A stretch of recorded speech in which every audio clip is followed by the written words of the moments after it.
Essa é uma pregação puritana do Richard Cameron.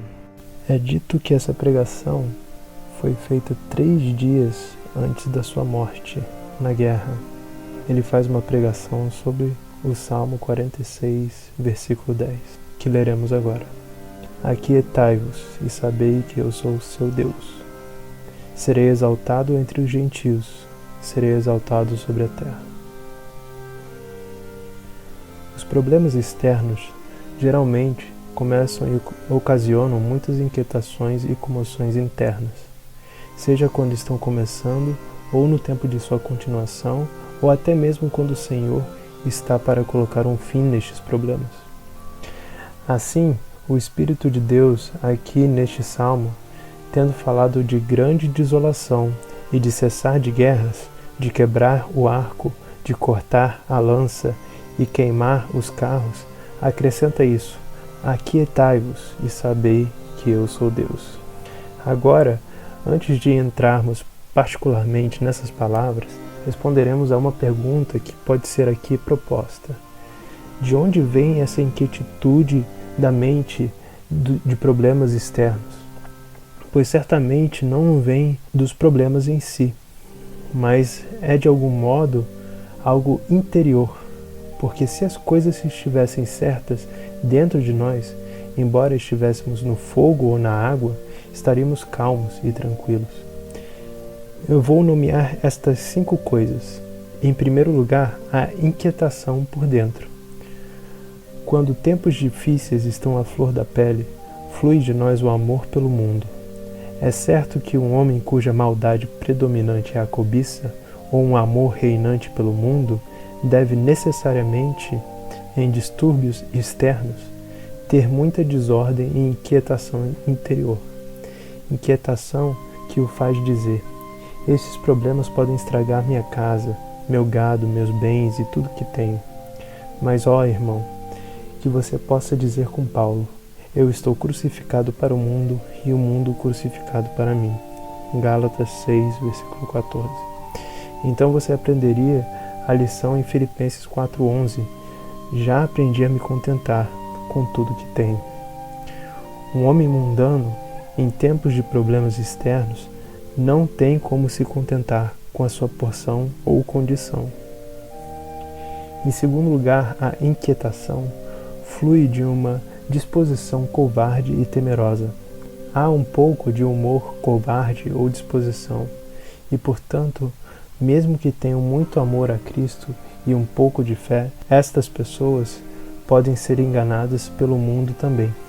Mas se o temor os possuir, se o temor dos homens tiver mais peso com eles do que o temor de Deus, eles serão muito abatidos no tempo das desordens externas.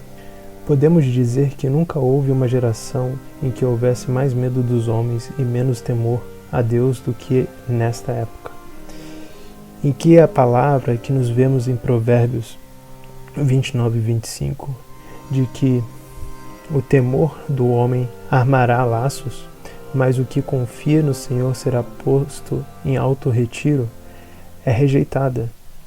E muitas armadilhas trazem o medo do homem para todas as gerações de homens nessa terra. Em terceiro lugar, a inquietação flui da falta de familiaridade com Deus. Por isso que ele diz: apega-te, pois, a ele, e tem paz, e assim sobrevirá o bem. Jó 22, 21.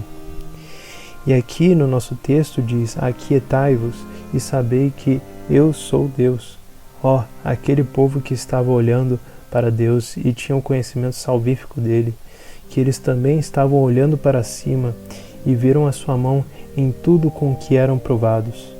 Isso contribuiria muito para mantê-los calmos e tranquilos em todas as dificuldades. Em quarto lugar, a inquietação flui da incredulidade. Sabe quando os discípulos foram jogados no mar e suas mentes estavam tão perturbadas quanto as ondas? E qual foi a razão disso? Eles tinham pouca fé. Porque você está incomodado e temeroso, você deve ter pouca fé. Por último, a inquietação flui de muita pressa, precipitação e grande antecipação. Eu disse que a inquietação da mente é vivenciada internamente, não apenas no começo do problema externo, mas mesmo quando Deus está prestes a botar um fim nisso. Algumas mentes de pessoas estarão com uma ansiedade. A razão é pelo seu desordenado e excessivo desejo da rápida realização do que eles estão na esperança e a expectativa da palavra de Deus, de que Ele nos faz esperar pelas coisas. De fato, é muito difícil dizer que hora da noite é agora durante a escuridão, mas com certeza podemos dizer que isso não é o começo de nossos problemas. Podemos datar seu começo há mais de 18 anos atrás, ou melhor, podemos datar seu começo no ano de 1650. Quem sabe então se o tempo pode estar se aproximando quando o Senhor pode fazer cessar essas guerras por algum tempo. Mas a verdade é que esses problemas devem chegar a uma altura maior antes de cessarem, e antes que tenhamos paz em nossas fronteiras. Quem sabe então não está chegando a hora e o dia em que o nosso Senhor quebrará os arcos, queimará a carruagem e matará aqueles que tiveram arcos e espadas abundantes nos últimos anos. Mas seja lá quando o Senhor quiser acabar com esses problemas, devemos meditar para ficarmos quietos e sabermos que Ele é Deus. Há muita negligência desta doutrina agora. É apenas um tatear na água para falar com as pessoas, mas o nosso Mestre nos dá essa doutrina para falar. É o que devemos falar, e não retornará vazio. Mas para a explicação mais detalhada dessas palavras, aquietai-vos e sabei que eu sou Deus. Primeiro, vou falar aqui do que é proibido, aquietai-vos. Segundo, falarei do que é requerido e sabei. Terceiro, vou mostrar quais são as razões anexadas a esses versículos. E quarto, farei algum uso ou aplicação conforme o Senhor fortalecer e auxiliar. Primeiro, falarei sobre o que é proibido aqui. Há muitas coisas aqui proibidas, das quais mencionaremos apenas essas 2 ou 3, pois não tomamos sobre nós a abertura ou desdobramento de tudo o que está contido nessas palavras. Muitos são os mistérios que estão contidos e envolvidos nas frases mais curtas das Escrituras. A primeira coisa aqui proibida é a inquietação interna, desânimo ou ansiedade sobre as coisas do mundo. Depois que Davi calculou seus problemas, ele se corrigiu e disse: Por que está abatida a minha alma? Por que estás inquieta dentro de mim? Ele não permite a sua alma ser inquieta. Irmãos, vocês sabem o que é falar com as almas? Alguns têm uma maneira de murmurar para si mesmos que não sabem o que dizer. Algumas pessoas nesse momento dizem que têm a desobrigação para serem abatidas e se sentirem rejeitadas. Receio que muitos estejam no extremo de muita liberdade e leveza de espírito e outros no outro extremo de estarem muito ansiosos sobre muitas coisas, nenhum dos quais Deus permite. O que é de benefício para você ou para a igreja, o seu descuidado pecaminoso ou a sua ansiedade incrédula. Em segundo lugar, esse texto da Escritura proíbe discutir e murmurar contra Deus. Agora faço aqui uma aplicação. Existem muito poucos, e estes muito bem circunstanciados, que não se arriscam a discutir com Deus. Eu penso que se os anjos estivessem na terra, eles passariam por esse perigo. Mas muitos cedem a essa discussão e não consideram o perigo dela. Cuidado com isso, pois é uma coisa terrível discutir contra Deus. Quem pode dizer-lhe: O que fazes tu? É um bom testemunho de Arão, que quando Deus fez o fogo descer para destruir seus filhos, ele se manteve quieto e em paz. Vamos então, enquanto suportamos o jugo, sentarmos sozinhos e ficarmos calados, e colocarmos nossas bocas no pó. Se for assim, pode haver esperança. Vocês sabem, a murmuração dos filhos de Israel lhes custou muito caro. Aquietai-vos, isto é, cuidado com murmurar contra mim, diz o Senhor. Deus não dá conta de seus assuntos a ninguém, porque pode haver muitas coisas pelas quais você não pode ver, e portanto, podes pensar que é melhor desejar esses assuntos secretos para o crédito de Deus e da Igreja. Eu digo que Deus não dá um relato de seus assuntos secretos para ninguém. Cuidado então ao tirar tais conclusões. Em terceiro lugar, isso proíbe o tormento por causa dos malfeitores, como diz o Salmo 37, versículo 8. Deixa a ira e abandona o furor. Não te indignes de forma alguma para fazer o mal. O quão perigoso é perder o controle. É muito terrível ouvir um homem piedoso dizer o que Davi diz. Na verdade, que em vão tenho purificado meu coração e lavei as minhas mãos na inocência. Você então disse: por que minha religião tem sido em vão? Minha mortificação não tem efeito e minhas súplicas não têm um propósito. Deus me castiga e sorri para os iníquos. Então, tome cuidado de invejar os ímpios, embora em todas as coisas pareçam prosperar. Aquietai-vos, diz Deus, pois sento-me no céu e estou rindo deles o tempo todo. Segundo ponto, agora eu venho falar aqui sobre o que é requerido. Primeiro é requerido firmeza de mente e de coração. Tu conservarás em paz aquele cuja mente está firme em ti, porque ele confia em ti. Isaías 26, 3. Não temerás mal rumores, o seu coração está firme, confiando no Senhor. Salmo 112, versículo 7. Você faria bem em colocar esse pedido em oração ao Senhor nesse momento.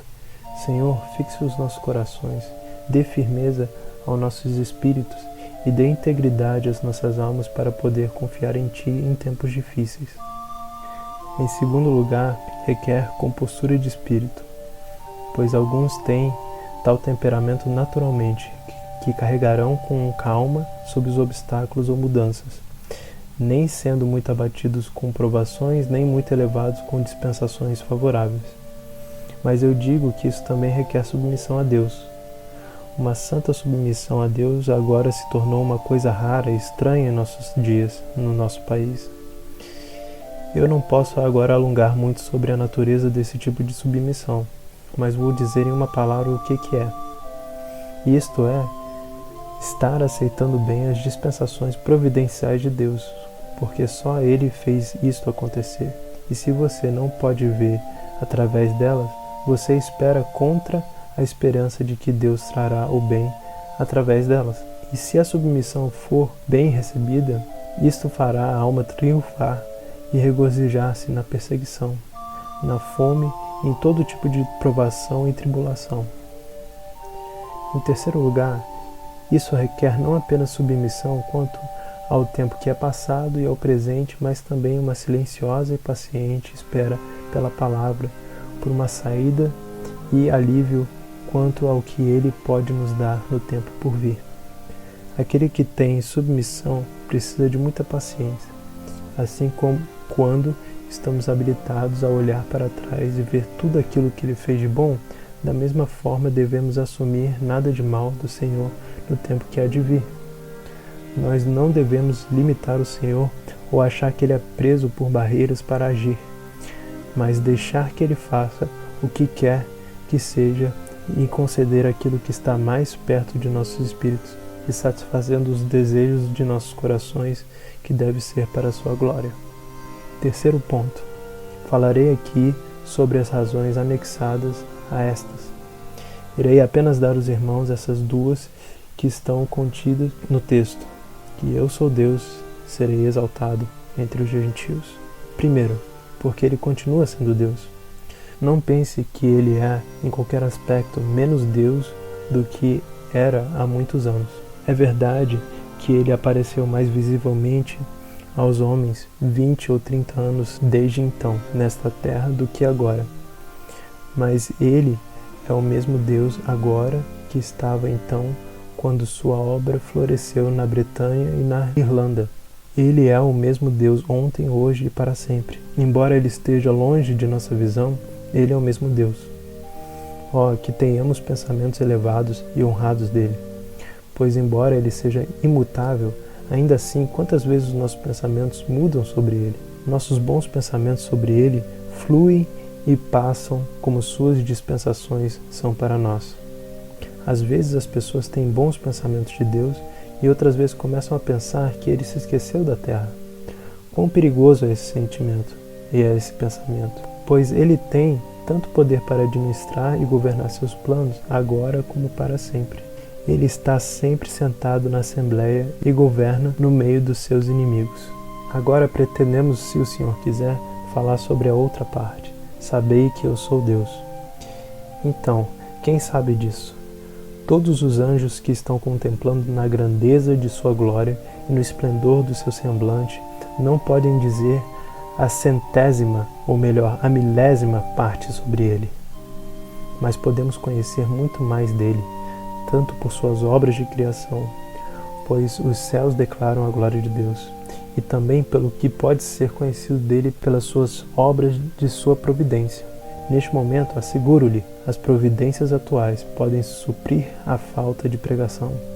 As dispensações desse tempo têm muito em si. Por essas dispensações, podemos conhecer muitas coisas que nossos pais não conheciam. Eles não tinham os meios de conhecer muitos dos mistérios e dos segredos da natureza de Deus que podemos ver pelas dispensações do tempo. 2. A segunda razão é: eu serei exaltado entre os gentios. Por que você precisa se atormentar? Você que é o povo de Deus, ouça o que ele está dizendo. Se cada um de vocês se preocupassem com isso, você ouviria o que Deus está dizendo.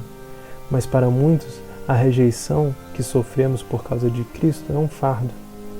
Você que está em perigo por causa da verdade, não se preocupe. Nosso Senhor será exaltado entre os pagãos. Muitos dirão: sabemos que ele será exaltado no último e grande dia, em que terá todos os ímpios à sua esquerda. Sim, mas ele diz também: eu serei exaltado na terra. Ele foi exaltado na terra, mas a mais exaltada e maravilhosa de suas obras nós ainda não vimos. O povo de Deus já está bem no alto e vivo. Mas a igreja dos judeus era às vezes muito forte, e às vezes também a igreja cristã. No tempo de Constantino, ela era muito forte. Sim, a igreja da Escócia tem sido muito forte. Como diz os Cânticos dos Cânticos, capítulo 6, 10, formosa como a lua, brilhante como o sol, terrível como um exército com bandeiras. Tal foi o dia quando Sião era imponente na Escócia. O terror da igreja da Escócia uma vez tomou conta de todos os reis e grandes homens que estavam por lá. Sim, o terror se apoderou dos príncipes papistas, até mesmo do próprio Papa. Mas essa exaltação que já vimos não é nada para o que está por vir. A igreja era forte, mas será ainda muito maior. Não há ninguém como Deus de Jesurum. A igreja de Cristo vai ser tão exaltada que os seus membros vão cavalgar nos altos da terra. Não sejamos julgados como sendo da opinião de alguns homens na Inglaterra, chamados de homens da quinta monarquia, que dizem que antes do grande dia Cristo virá em pessoa do céu, como todos os santos e mártires, e reinará por 1000 anos na terra. Mas somos da opinião de que a igreja será ainda mais elevada e gloriosa, como aparece no livro de Apocalipse, e a igreja terá poder do que nunca antes, e portanto nós nos declaramos claramente em oposição a todos os magistrados tirânicos sobre os protestantes e sobre os presbiterianos, magistrados que são inimigos abertos de Deus. Declaramos que não teremos nenhum desses magistrados legais reconhecidos por nós. Nós teremos apenas aqueles que são para o avanço da piedade e da supressão da impiedade e maldade. Deixe todo mundo dizer como quiser, nós, porém, temos a palavra de Deus para isso. O trabalho iniciado deve prosseguir, apesar de toda oposição. Nosso Senhor será exaltado na terra, e não o questionamos, mas ele será ainda exaltado na Escócia. Mas garanto-lhe que nós, na Escócia, precisamos prestar atenção a nós mesmos. Tenho muito medo de que hoje possam ter acabado os bons dias na Escócia. Mas vamos nos regozijar e tomar a Deus pela fé. Pois eu lhes asseguro que se vocês não forem libertos e sejam um povo livre e purificado, não seremos mais uma corporação livre, uma nação ou pessoas unidas, assim como os judeus são nesse dia. Não digo isso para inquietar-te, mas para te estimular a tomar posse de Cristo e da sua bandeira, no qual será escrito que Cristo reine. Vamos estudar isso com cuidado e tê-lo estabelecido entre nós. É difícil dizer aonde essa bandeira será erguida primeiramente, mas o nosso Senhor vai estabelecê-la. E que esta possa ser levada para a Escócia. Quando ela for estabelecida, será levada através das nações e irá até para Roma, e as portas de Roma serão queimadas com fogo. É um estandarte que derruba o trono da Britânia e todos os tronos da Europa que não beijaram o filho, e ele se ira e perecem em seus caminhos esses príncipes. Aquietai-vos e sabei que eu sou Deus. Eu serei exaltado entre os gentios e serei exaltado na terra. Com isso dito, faremos agora 3 pontos de aplicação. Ponto 1. A informação. Do que foi dito, você pode ter sido informado de seus julgamentos e pecados, tanto quanto ao que deve ser entendido por essas palavras. Aquietai-vos. E também com relação ao nosso dever diário. Nós nos referimos a você em alguma medida para dados mencionados anteriormente. Pois a verdade é que, se você recebeu algo de bom ou de edificação por meio de uma pregação, primeiro informe a Deus daquilo que foi julgado, e depois clamamos ao Senhor por força e disposição de espírito para fazer o que é informado de ser seu dever. Pois enquanto o dever é sombrio, a vontade e afeições, este então não é exercido corretamente com relação ao que é falado, e nem poderá praticar o que é ensinado. Ponto 2. A reprovação. Muitas pessoas podem ser reprovadas pelo que é dito aqui. Eu gostaria que todos nós levássemos em consideração as nossas repreensões e prestássemos atenção a esta palavra de Provérbios 29:1. O homem que, muitas vezes repreendido, endurece a cerviz, de repente será destruído, sem que haja remédio. E esta doutrina reprova as seguintes pessoas. Primeiro, repreende aqueles que estupidamente e despreocupadamente estão mentindo por causa de seu dever neste momento. Pois quando é dito aquietai-vos, o significado não é que devamos deitar e ser ociosos. Não. Mas que você deve fazer uso dos meios. Muitas pessoas dizem, nesse momento podemos descansar do nosso dever. Mas quando nós nos deitamos, é o momento onde mais somos chamados para ajudar. Vemos que quando Judas se aproximava, Cristo chamava os discípulos para vigiar e orar com ele. Mas em vez disso, eles adormeceram. Mas ele fez o trabalho sem eles. E se a obra não fosse colocada sobre alguém, que é Cristo, que pudesse fazê-la sem a ajuda de ministros e professores, nós estaríamos completamente adormecidos agora. Serei sincero com os irmãos. Vós, dessa congregação, estavam entre os primeiros do ano passado, e agora estáis entre os últimos. Acredito que seja por causa do amor do mundo. Muitos antes disso estavam muito preocupados com o trabalho, e agora estão dormindo. Por quê?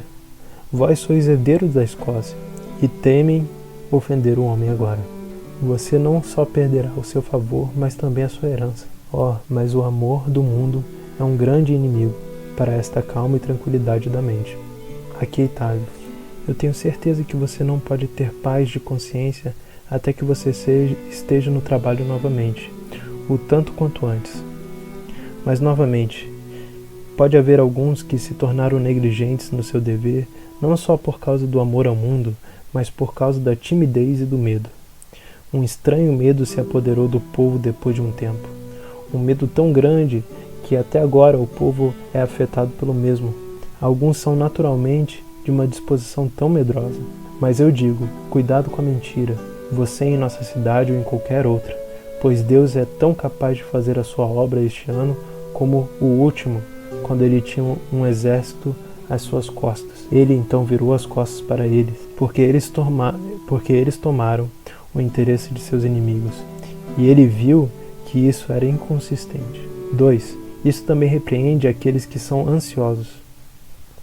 Não preciso falar muito contra isso.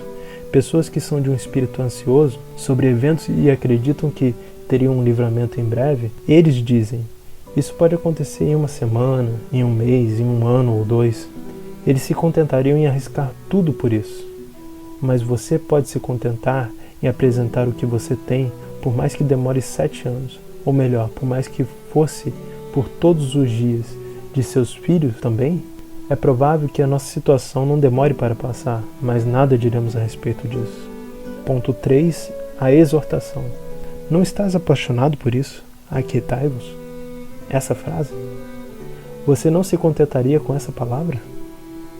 Eu apenas mencionarei algumas coisas pelas quais podemos alcançar a calma do espírito em todos os tempos e estações. Primeiro, trabalhe para ter muito do temor, medo e pavor de Deus em seus espíritos. Perturbai-vos e não pequeis. Falai com o vosso coração sobre a vossa cama e calai-vos. Salmos 4, versículo 4. Pouco nos importamos com Isaías 8,13, que diz: Ao Senhor dos Exércitos, a Ele santificai, e seja Ele o vosso temor, e seja Ele o vosso assombro. E depois segue a promessa: e Ele será como um santuário. Ó, que você coloque o Senhor sempre diante de ti. Considere isso. Se isso estivesse em nosso espírito, olhar e temer os homens desapareceria muito de nossas vidas. Se essa consideração estivesse em nossos espíritos, a grandeza do homem não seria uma sequer vez nomeada entre nós. Se olhássemos para a grandeza, soberania e poder de Deus e pudéssemos dizer: o Senhor dos Exércitos está conosco, o Deus de Jacó é o nosso refúgio, teríamos compostura de espírito. Então deixe que a impressão disso seja igualmente sobre você. Se você for contra Deus, Ele também será contra você. A segunda coisa, você deve ser levado à calma e à submissão. Cuidado com o pecado ou com o que é pecaminoso. Perturbai-vos e não pequeis, e aquietai-vos.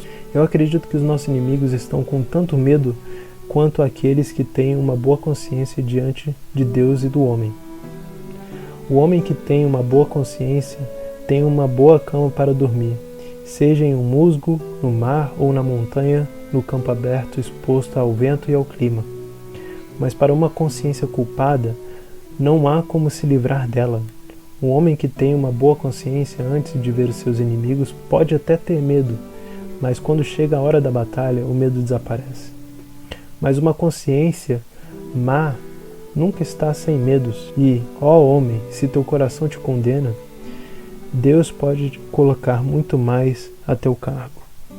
Muitas pessoas se arriscam no pecado para obter paz e sossego, mas ao conseguir isso, perdem a paz interior e a tranquilidade da mente. Mas quanto ao homem que está em boas relações com Deus, como diz no nosso Salmo, embora a terra seja removida e as montanhas lançadas ao mar, ou viradas ao contrário, ele não terá medo, pois por mais que ele seja lançado de um penhasco, ele ainda, por assim dizer, cai de pé se tiver uma boa consciência. É verdade que na providência ele é lançado aqui e ali e pensa que isso vai arruiná-lo, mas quando a confusão é passada e ele está voltando para si mesmo, ele consegue enxergar melhor, ou pelo menos tão bem quanto antes. 3. Comunique-se com seus próprios corações. Confusões e comoções surgem entre cristãos, ou dos dispositivos sutis de Satanás, ou dos problemas do mundo, do surgimento de suas próprias corrupções e a lei dos membros, não apenas se rebelando contra Deus, mas prevalecendo sobre a lei da mente. Um homem que não está falando ou comungando consigo mesmo, seja em relação a seu estado ou estrutura, não deve estar bem. Mas se não houver dúvidas sobre a bondade do seu estado, comunique-se com seus corações, sobre a sua estrutura de seus corações. Devemos começar e comungar com o nosso coração a respeito de nós mesmos. Então, sobre as providências de Deus, e dizer: de onde são essas coisas? Essa dispensação vem de Deus? Então diz a alma: Deus me machucará ou me fará mal? Não. Se uma providência vier sobre nós antes de comungarmos com os nossos corações, ela estará pronta para nos lançar sobre nossas costas. Mas devemos rastreá-la até a sua primeira aparição e examinar os nossos corações sobre isso e segurar nossos apertos para que possamos chegar até o fim. E embora isso pareça terrível, ainda assim pode ser muito vantajoso para a nossa alma e assim pode haver uma grande calma na mente todo o tempo. 4. Os irmãos se aquietaram? Então esforce-se para ter fé no exercício o tempo todo. Tu conservarás em paz aquele cuja mente está firme em ti, porque ele confia em ti. Isaías 26:3. Cristo lhe disse: se tivesses fé como um grão de mostarda, direis a essa amoeira: saia daqui e planta-te no mar, e ela vos obedeceria.